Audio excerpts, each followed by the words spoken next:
Everyone has their own ways of preparing for doomsday. Some people would rather not think about it while the world burns down around them. Others have a spot reserved in one of the most luxurious doomsday bunkers in the world. One family in a small New England town is stockpiling honeybees. And at the very top of the planet, in the frigid temperatures of the Arctic, a select few maintain a vault that could contain humanity's last hope for survival. Let's start with the best of the best, or at least the richest of the rich. What do the super rich get when they buy into the Opidum complex in the Czech Republic? The answer is pretty much anything they want. The architects of the Opidum have not only created a doomsday shelter, but a doomsday paradise. The complex sits in a quiet valley protected by natural features and a solid concrete wall. The walls are so high that the only way to see inside of the complex is by aerial view or entering through one of the secret entrances. The property itself is 323,000 square feet in size, but that doesn't even count most of the living space deep underground. There are plenty of things to do on the surface of the compound. But if the outside world is irradiated from nuclear war or a supervolcano blocks the sun for hundreds of years, the residents of Opidum will spend most of their time in the 2 underground levels of this doomsday community. Each of these levels is 77,500 square feet, with 13-foot-high ceilings. So how did the super rich prepare for their doomsday scenario? By adding all of the comforts they now enjoy to their secure underground community at Opidum. To keep their clients comfortable and ensure they have everything they would ever need, Opidum has added some key components at their underground facility. There's a garden that is grown using artificial lights, which are programmed to imitate the sun as closely as possible. Of course, they need to include a spa, a swimming pool, and a library. But no doomsday shelter for the super rich would be complete without installing a theater complex complete with every movie ever made. The underground compound will also contain the basics, such as a medical facility and all the necessary supplies to keep the community healthy. But it also includes custom vaults, so the residents can store their private art collections and any other valuables they don't want to lose during the end of the world. There will also be a full-service restaurant and a fully stocked wine cellar to keep everyone happy and drunk. The price tag for reserving a spot at Opidum is not advertised, which means you'd have to contact them directly to find out. And if you have to ask the price, you probably can't afford it. Obviously, this is not how most people prep for doomsday, but when you have a ton of money, you can go all out preparing for the end of the world. However, there are people who do some pretty insane things to prepare for doomsday even if they don't have a huge budget. One former high school teacher in Ontario named Bruce Beach came up with an ingenious doomsday plan using recycled school buses. He first started planning for doomsday in the 1960s during the Cuban Missile Crisis, but even after we made it through the Cold War, he continued to build onto his doomsday plan. Beach found the best way to utilize abandoned school buses from the school district he worked at was to repurpose them as a doomsday bunker. He would purchase them from the town and bury them underground. As Beach collected more and more buses, he connected them like Legos, forming a labyrinth of tunnels. In the 1980s, he finished his school bus shelter and named it Arc 2. The whole complex is made up of 42 school buses that are completely buried underground with a secure opening to enter the doomsday bunker. He was so proud of his accomplishment, he even rented out his school bus shelter to people to stay in, like an Airbnb. Arc 2 has a kitchen, a shower, and several bedrooms. One unique trait that Beach has that many doomsday preppers don't is generosity. He even has said that people have called him up just to ask if they had a space in Arc 2 for them if the world came to an end. He always responded that he did. This might be a uniquely Canadian trait, as it's very rare for someone to offer shelter to others in their doomsday shelter. One man in China is taking a different approach using the Ark name. Instead of reusing buses, he's taken a page out of the Bible. Lu Zhenghai has spent $160,000 on materials to build up a ship reminiscent of Noah's Ark, except a better name in this case might be Zhenghai's Ark. The reason he's spending so much money on the ship is to protect his family from the worldwide flood he sees coming. To be fair, sea levels are rising, and depending on where you live, there's a chance you could be flooded out of your home. This is especially true for island nations and coastal communities, but Zhenghai wants to make sure he and his family are prepared just in case the entire planet floods. He's building a ship around 65 feet long that weighs 80 tons. His materials of choice are steel and wood to construct the hull of the ship. The inside will then be split into different rooms and sections that will turn the boat into a comfortable house in which his family can live. Another man in China is preparing for the short-term impacts of doomsday. He's doing this in a pretty crazy way by creating giant yellow balls. Yang Zhongfu has constructed several massive balls made out of steel that are 13 feet in diameter. Each one supposedly can withstand pretty much any type of disaster. He calls these spheres an Atlantis. They weigh around 3 tons and have been painted bright yellow. Zhongfu claims the design is optimal for surviving sudden global catastrophes such as volcanic eruptions and earthquakes. The way the spheres are shaped allows them to float, roll, or even withstand the force of an explosion. One main problem with the Atlantis balls is that anyone inside would get tossed around.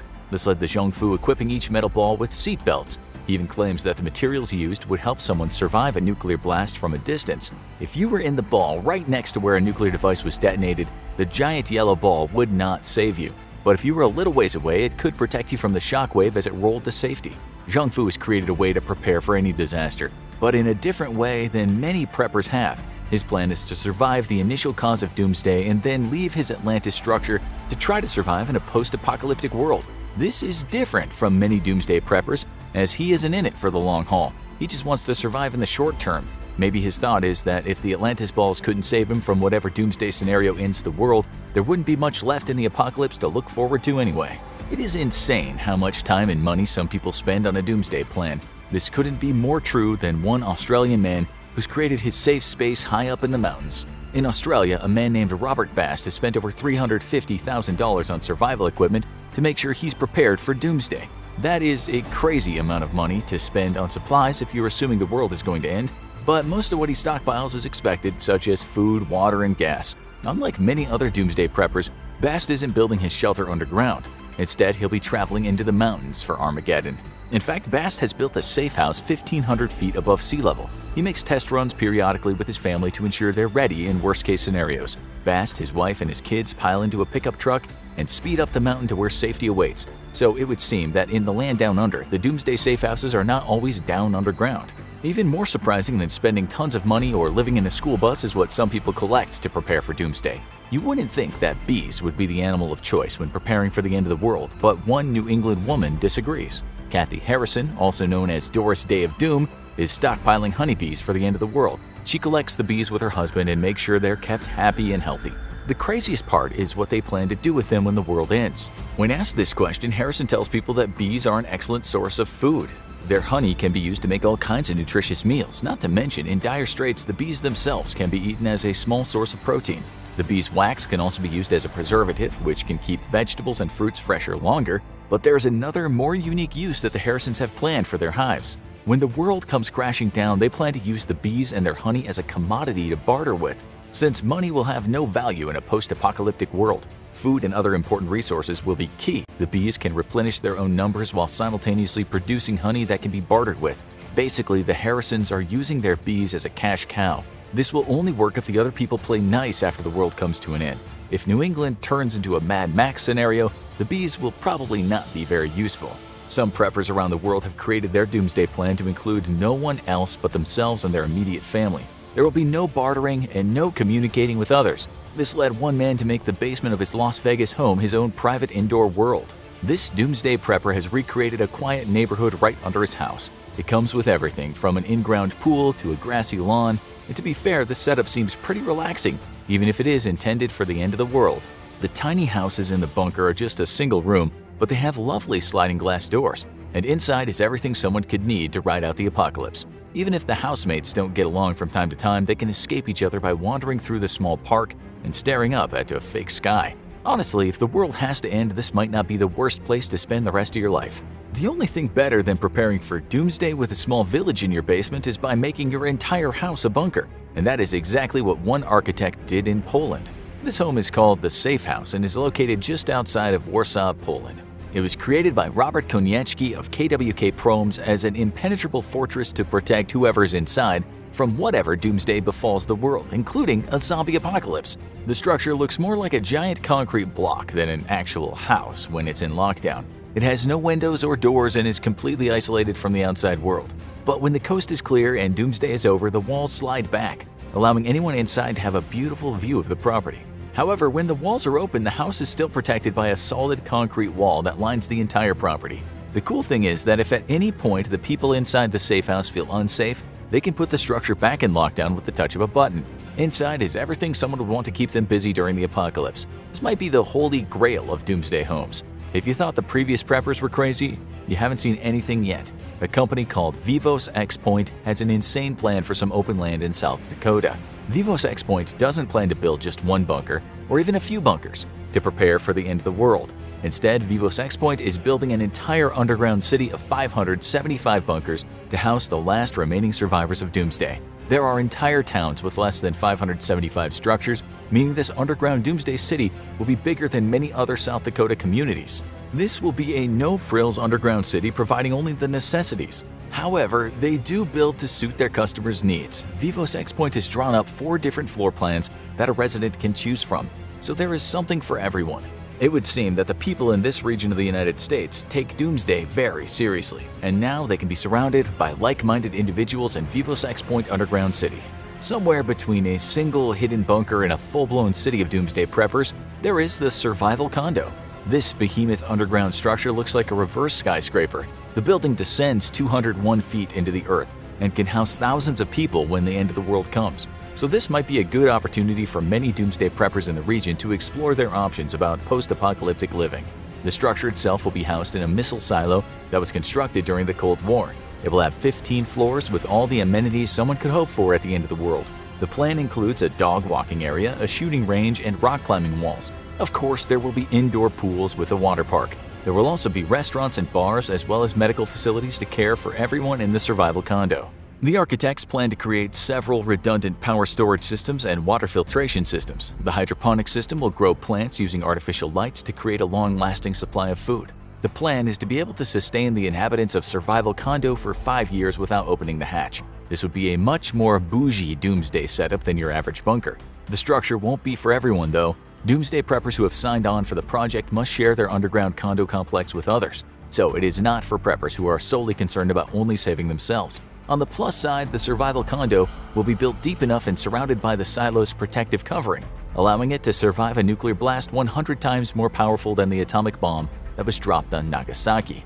There is a less expensive option for doomsday preppers in Indiana if they want to be surrounded by a small community of like-minded individuals but can't afford the expensive costs of an underground condominium.